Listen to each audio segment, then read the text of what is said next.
Com o avanço da tecnologia digital, as informações estão na palma da mão. Vídeos, e-books, tutoriais, podcasts. Mas de que serve tanta informação se nós não temos tempo para filtrar o que realmente é de qualidade? Os cursos à distância da Capta têm curadoria e são focados no desenvolvimento pessoal e profissional. No que você é bom, para a Capta te deixar ainda melhor. Modernize o seu conhecimento e aplique no seu dia a dia. Vem aprender com a gente, Capta, o portal do conhecimento. Agora é a hora dos empresários da pequena empresa ganharem dinheiro com a internet. O Marketplace da KeepSelling chegou com tudo. Você que tem um micro e pequeno negócio, venha vender os seus produtos num Marketplace focado em você.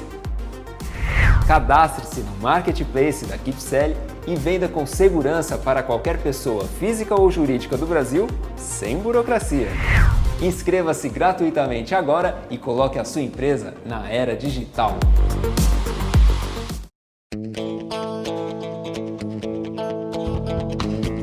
Começa agora o programa Hora e a Vez da Pequena Empresa, sempre levando para você muitas informações e atrações. Confira! O advogado Piraci Oliveira comentando os impactos da pandemia no 13º salário e nas férias de funcionários. O CEO da Money Invest, Marcos Travassos, falando sobre o PRONAMP, Programa Nacional de Apoio às Microempresas e Empresas de Pequeno Porte. O advogado Marcos Bernardini comentando os cuidados que devemos ter na Black Friday. E nesta semana, o presidente do Simp, Joseph Cury, recebe o membro do Conselho Administrativo da ABECOM, Associação Brasileira de Comércio Eletrônico, Maurício Júnior. Fique conosco.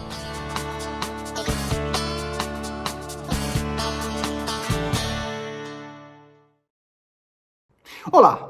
Mais um programa no ambiente Covid e, aproveitando o clima, trataremos de questões trabalhistas nascidas do período da Covid, especificamente do 13º e férias, que temos entendido ser um campo de grande questionamento por parte dos empregadores. Muito bem, as questões trabalhistas no ambiente Covid permitiram que os empregadores procedessem à suspensão do contrato de trabalho, quando não houve nenhum tipo de prestação de serviços, ou à redução, por hipótese, metade do período. Na primeira hipótese, o empregado não tinha nenhum salário, que é a suspensão do contrato de trabalho, e na segunda hipótese, na redução, ele recebia proporcional ao tempo trabalhado. Muito bem, isso aconteceu de abril a agosto, e agora estamos diante do pagamento do 13º, já fora da possibilidade de redução ou suspensão. Como é que fica, então, essa questão? Bom, a legislação especial trabalhista do Covid foi omissa em relação a esse assunto. Não disciplinou essa questão. Entendemos, nesse caso, particularmente, penso eu, que se aplicam as regras ordinárias da apuração do 13º. E a regra é muito clara, a CLT é muito clara a esse respeito, quando ela dá conta de que, para cada mês em que não houve, no mínimo, 15 dias trabalhado, o empregado perde 1/12 do 13º. Então, por hipótese, o empregado que teve a suspensão do contrato de trabalho, aquela situação em que ele não iria ao ambiente de trabalho, que ele não podia trabalhar, se ele teve essa suspensão em maio, junho e julho, 3 meses, por hipótese, agora em dezembro, quando chega a hora do pagamento do 13º, ele receberá 9/12. 9/12. Com base em qual salário? Vigente em dezembro.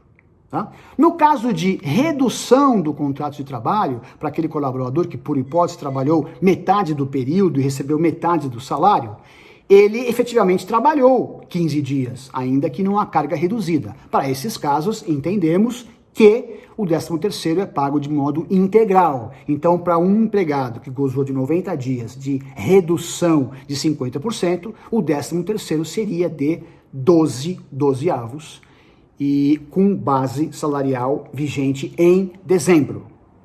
Suspensão perde direito, redução mantém o direito.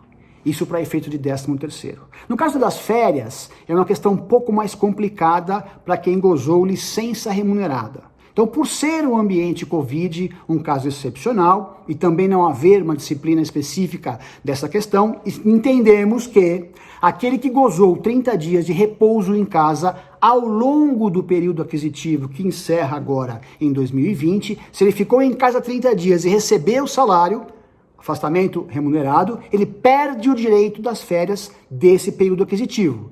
Perdendo o direito das férias, perde também o do 1/3 constitucional, embora para esse assunto haja um questionamento acerca do benefício do 1/3, que na verdade seria um prejuízo ao empregado que ele não deu causa, mas ainda assim a corrente majoritária é perde férias, perde 1/3. São questões que ainda merecem uma análise mais profunda, mas esse é o encaminhamento que se dá nesse momento. Até o próximo programa, esteja conosco.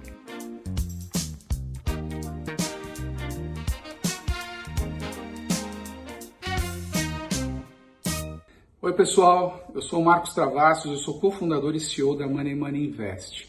Bom, o mundo continua repleto de incertezas. O planeta hoje vive em função do surgimento da vacina que vai erradicar a pandemia do coronavírus.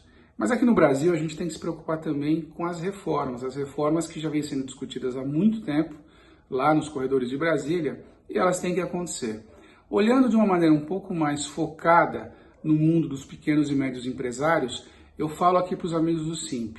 Existe uma pauta que a gente tem que acompanhar muito de perto, que é a prorrogação do Pronamp, aquele programa do BNDES para levar recurso barato e de longo prazo para as pequenas e médias empresas. Eu sei que o que aconteceu até agora não foi suficiente e é por isso mesmo que o objetivo é transformar essa boa iniciativa em tempos de guerra em algo perene para os tempos de paz. A gente precisa dessa linha de crédito como algo recorrente na nossa economia para as nossas empresas. Como eu sempre digo aqui para vocês, a economia brasileira é forjada pelas mãos dos empreendedores e a gente precisa de apoio. Mais do que isso, pessoal, o somatório entre Pronamp ou BNDES mais fintechs, esse é o nome do jogo. Essa é a forma mais democrática de levar o dinheiro aos 4 cantos do país. As fintechs são aquelas empresas que vendem produtos financeiros de forma digital, com muita tecnologia. E um financiamento, um capital de giro é um produto financeiro. Então, o governo tem que prorrogar esse plano, esse programa que está datado para acabar agora em 31/12/2020 e abrir a possibilidade de todas as fintechs distribuírem esse recurso de uma maneira obviamente responsável e correta para todos os empreendedores. Vamos lá, vamos ficar de olho nessas reformas, torcer para que essa pandemia acabe de uma vez e jamais perder essa energia que nos move para frente. Um grande abraço para vocês e até a próxima.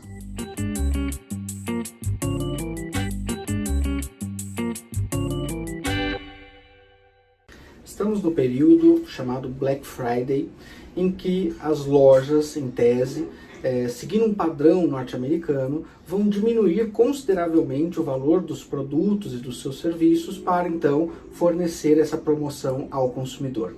Ainda assim, o consumidor ele deve ficar atento para verificar se aquele produto não tem a diminuição do preço por conta de algum tipo de problema que ele tenha, porque isso vai impossibilitar alguma troca posterior. Então vamos supor que uma loja está vendendo algum tipo de camiseta e essa camiseta tem algum tipo de defeito, alguma falha na fabricação, na costura, alguma coisa assim. Esse tipo de produto pode ter uma diminuição do valor e exatamente por conta dessa peculiaridade, ele não pode ser objeto de troca posteriormente. O consumidor, porém, ele deve ser avisado dessa situação no ato da aquisição.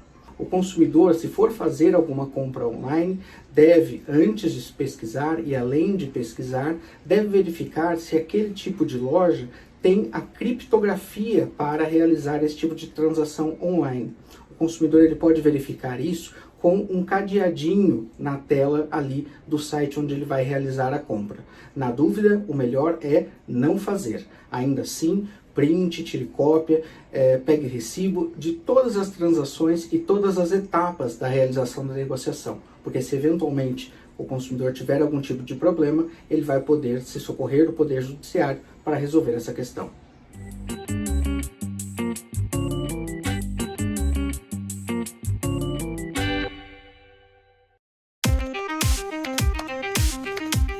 Agora é a hora dos empresários da pequena empresa ganharem dinheiro com a internet. O Marketplace da KeepSelling chegou com tudo. Você que tem um micro e pequeno negócio, venha vender os seus produtos num marketplace focado em você. Cadastre-se no Marketplace da KeepSell e venda com segurança para qualquer pessoa física ou jurídica do Brasil, sem burocracia. Inscreva-se gratuitamente agora e coloque a sua empresa na era digital. Entrevista da semana. O nosso convidado de hoje é Maurici Júnior, membro do Conselho de Administração da ABECOM. É um prazer tê-lo conosco. Prazer é todo meu, muito obrigado pelo convite e pela oportunidade. Nosso prazer. O que é a ABECOM? A ABECOM é a Associação Brasileira de Comércio Eletrônico. É uma entidade sem fins lucrativos que nasceu para defender o interesse principalmente de quem vende pela internet. Quando se fala em vendas pela internet, ou de forma eletrônica, mídia eletrônica, qual é a sua projeção para o Black Friday? A gente tem algumas projeções e fizemos agora uma em parceria com o movimento Compre e Confie, da Neotrust. E a gente, para esse ano de 2020, nós temos uma projeção de 77% de crescimento de vendas nesse período de Black Friday em relação ao ano de 2019. Quanto que isso representa do comércio propriamente dito?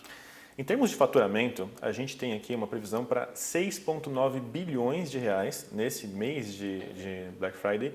E do total, o e-commerce de uma forma geral, o total do varejo tradicional, a gente tem algo em torno de 5 a 7% de representação.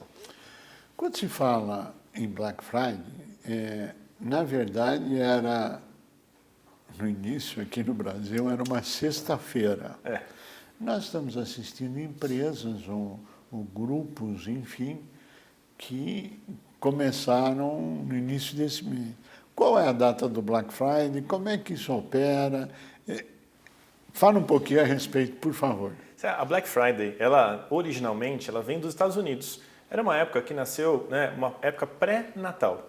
E aí, naquele momento, algumas lojas americanas precisavam liberar os seus estoques para poder receber produtos novos e conseguir vender bem no Natal. E como eles estavam com o estoque parado, eles criaram ali uma ação que era uma liquidação fantástica, que foi feita numa sexta-feira, que é a última sexta-feira de novembro, para preparar as vendas do Natal, oportunamente. Anos depois, isso veio para o Brasil.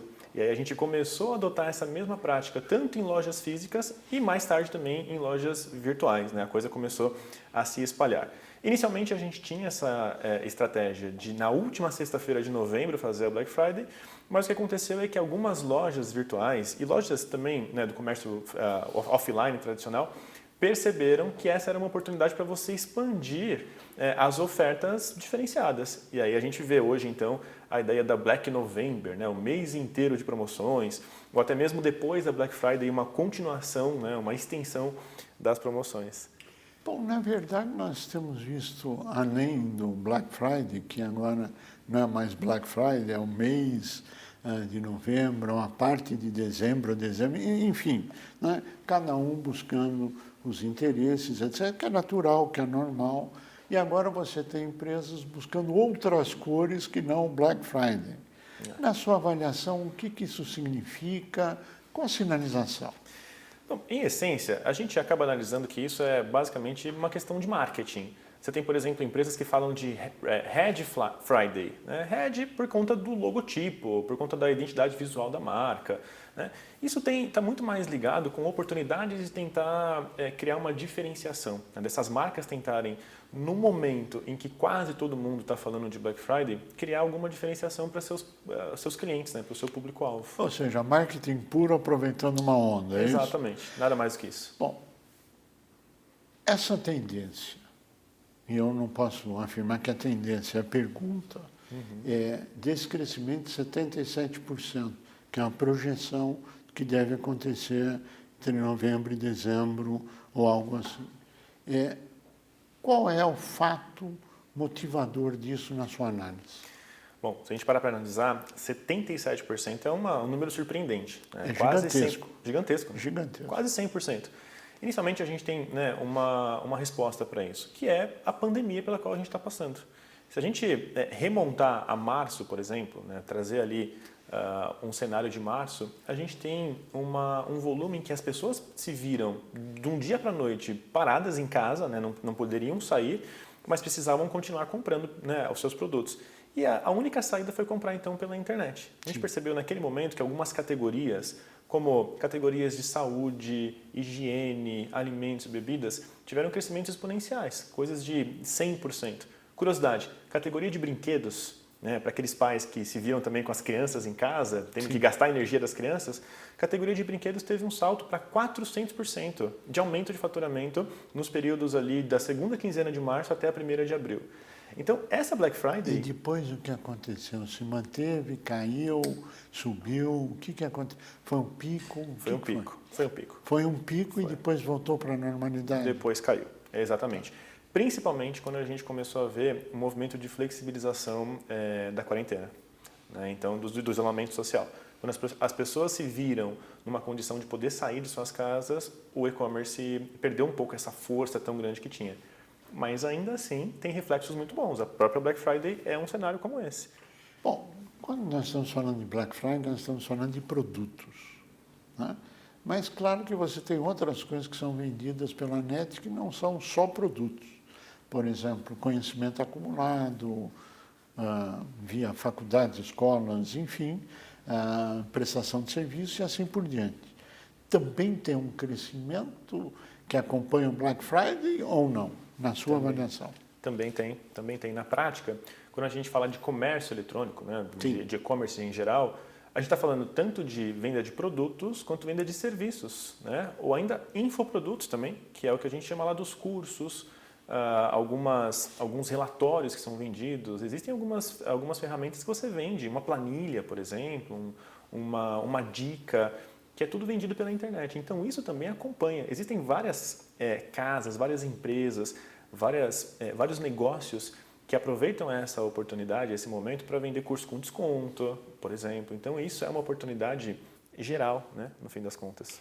Existe uma preocupação que vem diminuindo, aumentando, eu queria a sua avaliação, em relação a fraudes. Sim. Tudo que é eletrônico é possível a fraudes. Qual a sua avaliação? Isso tende a cair, isso tende a estabilizar, tende a crescer? Qual é a visão da Abicom, da associação da qual o senhor faz parte como conselheiro, Maurici? A gente entende que a fraude é algo inerente do e-commerce desde os primórdios. Sim. Há fraudadores que se especializam em criar fraudes cada vez mais criativas. Isso, infelizmente, é o que acontece no Brasil. Mas, em contrapartida, a gente também percebe que o e-commerce, de forma geral, cresce, né, em combate à fraude. Existem hoje ferramentas que usam inteligência artificial para identificar tentativas desses fraudadores em roubar dados, possíveis dados de cartão de crédito, dados pessoais e tudo mais. E na outra ponta, a gente também tem o consumidor, que é cada vez mais maduro digitalmente para perceber se um site oferece uma tranquilidade, oferece uma segurança para você comprar. Então a fraude é uma coisa que sempre vai existir. Não tem como a gente dizer que no futuro próximo ou distante ela vai terminar. Muito pelo contrário, porque, né, para algumas pessoas é mais fácil fraudar do que, né, o esforço tradicional. Mas o que a gente percebe é que o combate à fraude também evolui da mesma forma. E uma coisa importante é, quem vai comprar pela internet tem sempre que observar padrões de segurança. Quais seriam os padrões que você recomendaria? Bom, basicamente tem 2 principais padrões. O primeiro deles, que talvez seja um dos mais importantes, observar naquele site qual é a URL daquele site. Traduz o que você está dizendo, por favor, para que Ótimo. todo mundo possa entender o que é URL. O que é URL? Sabe quando você acessa um site e digita www.sitedomaurici.com.br? E esse endereço é o que a gente vai chamar de URL. Então é importante aquela pessoa que for comprar numa loja virtual observar se nesse endereço tem lá o símbolo de um cadeado fechado. Se tiver o símbolo desse cadeadinho fechado, esse site já é seguro, já adota protocolos de segurança na internet.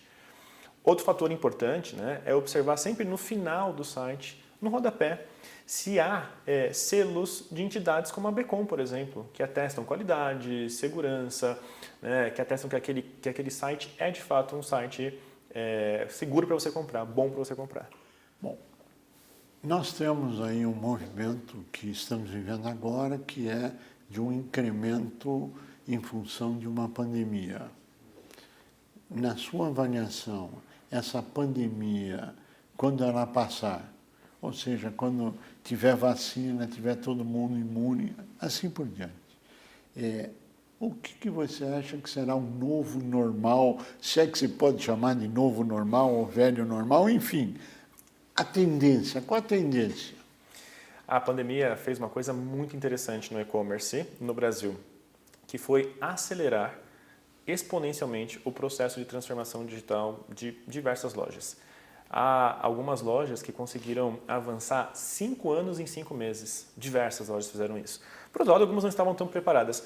Mas o resumo de tudo é que os resultados que a gente tem no pós-pandemia são resultados de evolução digital. Então, processos de inteligência artificial, chatbot, que são aqueles robozinhos que conversam com o usuário quando ele acessa um site, por exemplo.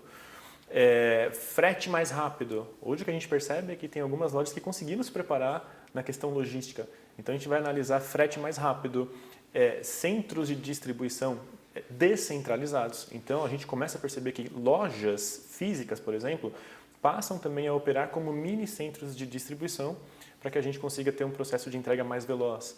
Isso dentre várias outras coisas, né? Esses são talvez os principais. Existe um temor, ou uma tendência, uma conversa, enfim, chama como quiser, de que o comércio eletrônico vai acabar com as lojas físicas, vai acabar com os empreendimentos espalhados pelo mundo. Qual a avaliação da Bicom e a sua avaliação pessoal? O e-commerce tem 25 anos de existência no Brasil, ainda. Então ele é um jovem, né? E essa conversa ela não se aplica apenas ao e-commerce. Se a gente parar para analisar, havia sempre aquela discussão de que o cinema vai morrer por conta da televisão, né? O jornal vai morrer por conta do rádio, a internet vai matar os outros meios de comunicação. No entanto, todos coexistem até hoje. O que acontece é que eles se reinventam. A loja física dificilmente vai morrer. A gente não pode atestar com veemência, claro, mas dificilmente a loja física vai morrer. O que acontece é que haverá uma otimização da experiência no ponto físico para integrar os dois mundos.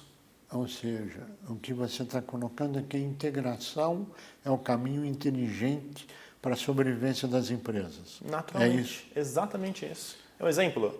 Aquelas lojas onde você pode ver totens, né, um tablet, onde a pessoa pode fazer uma compra, uma consulta em tempo real e comprar na experiência da loja.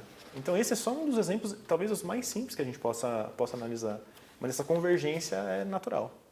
Na sua avaliação, que o nosso tempo está acabando, qual é o último tópico importante que você acha que deve ser abordado?